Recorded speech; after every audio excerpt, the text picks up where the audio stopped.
Komisi Pemberantasan Korupsi menahan dua petinggi perusahaan BUMN PT BGR. Bupati Kepulauan Meranti Muhammad Adil ditetapkan KPK sebagai tersangka. Mega kembali menahan dua tersangka kasus dugaan korupsi penyaluran bantuan sosial atau bansos beras untuk penerima manfaat dan program keluarga harapan di Kementerian Sosial.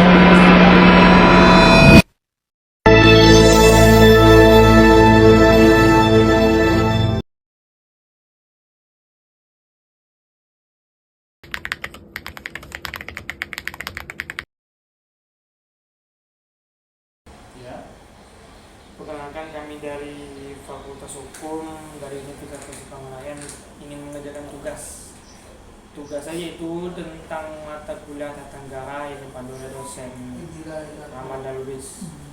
Tugasnya itu mendiskusikan atau mewawancarai suatu tokoh mengenai materi yang disampaikannya. Salah satu materi yang disampaikan untuk kami itu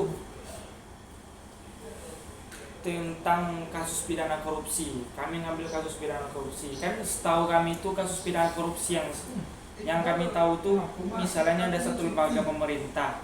Pemerintah itu memberi lembaga tuh 10 miliar untuk misalnya untuk pembangunan. Nah tuh kepala pemerintah cuma mengasih ke bawahan itu 2 miliar.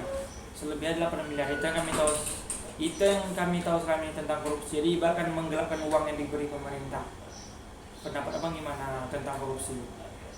Oke. Jadi kalau pendapat abang tentang itu korupsi dengan sampel contohnya kalian yang disampaikan bahwasanya Pemda menerapkan 10 miliar, tapi yang kenyataannya adalah 2 miliar, ya kan? Ini tindak pidana korupsi ini agak 11-12, kita harus kita dasarkan dulu itu. Korupsi ini apa pengertiannya, kemudian money laundering itu apa, penggelapan itu apa. Karena 3 versi yang hampir sama hal ini di Tipikor tentu di sana ada suap menyuap, ya kan, gratifikasi dan sebagainya. Kalau money laundering itu sifatnya pencucian uang, tapi uangnya dari mana? Uangnya dari sesuatu hal yang didapat. Contohnya mungkin dari Pemda, tapi kalau apabila garis bawahnya bicara pejabat itu melakukan abuse of power. Abuse of power itu apa? Penyalahgunaan wewenang. Contohnya ketika Restu jadi pimpinan, 10M di tangan Restu dikucurkan 2M. Itu adalah sebuah apa dulu kan, jadi pertanyaan tuh.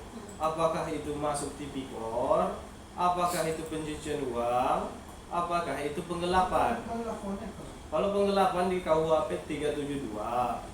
Nah, Tipikor ada undang-undang tersendiri. Contohnya Undang-Undang Nomor 20 Tahun 2001.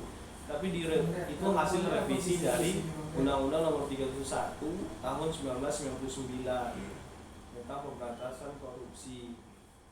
Kita bicara dengan eksampel pemotongan uang dari 10M menjadi 2M, itu prosesnya gimana dulu? Apakah itu sistem untuk bagi-bagi dengan kelompok, ya kan? Itu mungkin dikatakan boleh dikatakan itu suap menyuap, ya kan, korupsi, mengambil sesuatu hak yang bukan hak dia orang lain, itu dia yang korupsi. Kalau money laundering, dia kan secara pribadi, person, kan bisa jadi. Makanya mau tanyakan, uang 10M, 8M nya itu kemana? Apakah prosesnya itu uangnya untuk sebuah pribadi yang akan dijadikan usaha, atau bagaimana, kan kayak gitu. Makanya terkadang pertanyaannya harus komplit, ya kan? Atau kalau kita alihkan penggelapan 372, apakah uangnya diendapkan? Contohnya dikelucurkan 2M, ya kan? 8M nya diletak di kamar. Kan orang nggak akan tahu LKHPN itu lembaga apa pengecekan kekayaan orang. Kalau dibikin 8M di kamar nggak akan tahu sampai 3 tahun dan sebagainya. Tapi jadi akan pertanyaan, uang ini kemana, kan gitu.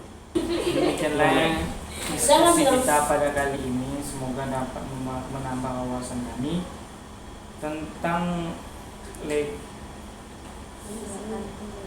tentang tindak pidana korupsi dan judul besarnya dan berkenaan dengan legal police. berkenaan dengan legal police. Demikian, Assalamualaikum warahmatullahi wabarakatuh. Wassalamualaikum warahmatullahi wabarakatuh.